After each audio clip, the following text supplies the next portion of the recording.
আমাকে 1 মাসের জন্য কিন্তু পাট মন্ত্রণালয়ের দায়িত্ব দেন। আমার বাড়ি বরিশাল বিভাগ ভোলা জেলা। আমি মূলত একজন গার্মেন্টস শ্রমিক, কিন্তু এই পাট শিল্পের জন্য আমি আন্দোলন করি বিদায় এখন হয়ে গেছি বেকার শ্রমিক। দেশীয় পণ্য কিনে হও ধন্য, সোনালী আসে সোনার দেশ, পাট পণ্যর বাংলাদেশ। তো আমাদের বিশ্ব চিনেছে বাংলাদেশের নাম এই সোনালী আঁশ পাট দিয়ে। এই পাট আজকে বিলুপ্তির পথে। সেই বিলুপ্তি হওয়ার পর থেকে বাঁচানোর জন্য, দেশের পরিবেশকে রক্ষা করার জন্য আমি উদ্যোগ নিছি। পাটের জট পরা যায় না সেটা আমিও জানি, আপনারাও জানেন, কিন্তু পাটের যে এরকম পণ্য ব্যবহার করা সম্ভব সেটা তো অস্বীকার করার মতো কিছু না। তা আমরা পাটের পণ্য ব্যবহার করি। সরকার হয়েছে জনগণের আর জনগণ হয়েছে সরকারের। সরকার যদি আমাদের পাটের উপরে ভালোভাবে নজর দেয় তা আমি মনে করি এই কাপড় না আরও ভালো কিছু ওয়াশ করে আরও তৈরি করা সম্ভব।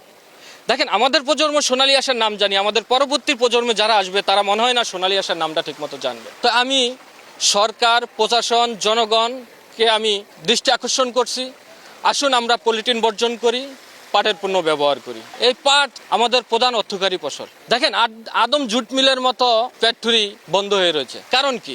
বিজিএমসির 25টা জুট মিল রয়েছে। 25টা জুট মিলের ভিতরে সকল শ্রমিকগুলা কিন্তু ছাঁটাই হয়েছে, কিন্তু ওই সমস্ত কোম্পানির যারা অফিসার লেভেলের রয়েছে তাদেরকে তো ছাঁটাইয়ের আমি কোনো নামগন্ধ শুনি না। 2 যুগ হয়েছে প্লাস্টিকের পলিথিন অবৈধ ঘোষণা করছে। অবৈধ ঘোষণা করার পরও কিন্তু সেই পলিথিন ওপেন মানুষে ব্যবহার করে। কেন?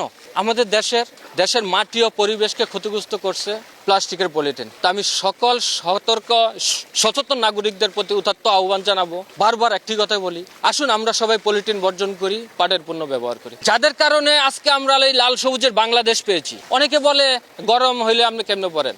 আর ভাই, এটা তো আমি 2020 সাল থেকে পড়ি।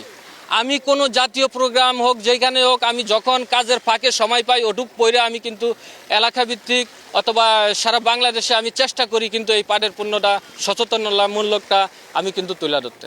আমি মূলত গার্মেন্টস শ্রমিক ছিলাম, তো এই পাট শিল্প নিয়ে আমি কথা বলি দেখা, আমি প্রতিবাদমূলক কথা বলি দেখা তারা বিভিন্ন এর ভিতরে প্রথম আলো একটা নিউজ করছে। প্রথম আলো নিউজটা আমার অফিসে নিয়ে ডাইরেক্ট দেখা, কয়ে কি তুমি একটা ওয়ার্কার, প্রথম আলোর প্রধান শিরোনামে তুমি থাকো কেন? আমি 2020 সাল থেকে এখন চলে 6 বছর আমার রানিং চলতেছে। দেখেন, সরকারের কাছে কয়েকদিন আগে আমি একটা কথা বলছি, আমাকে 1 মাসের জন্য কিন্তু পাট মন্ত্রণালয়ের দায়িত্ব দেন, কিন্তু আমি চ্যালেঞ্জ করছি কিন্তু 1 মাসের ভিতরে কিন্তু যে সমস্ত বন্ধ জুট মিল রয়েছে ওই সমস্ত বন্ধ জুট মিলগুলা কিন্তু চালু করব। কিন্তু আমাদের পরিচালনা ঘাটতি।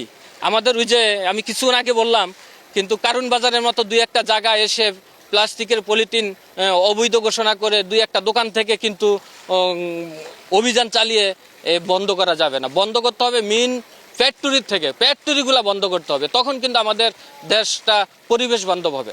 দেখেন, পাট শিল্পটা আমাদের পরিবেশ বান্ধব। আগের মতো ভাই পাট শিল্প কৃষক করে না। আমাদের কৃষক হয়েছে উন্নয়নের চাকা, সে কৃষকরা কিন্তু অবহেলিত, বঞ্চিত। আজকে বাণিজ্য মেলা, আমি আজকে গতবারও ছিলাম, আগস্ট ছিলাম, বাণিজ্য মেলা আসি এই মেসেজটি দিতে, যত এখানে পাটের পণ্য অনেক কিন্তু দেশীয় আন্তর্জাতিকভাবে কিন্তু অনেক ক্রেতারা আসবে।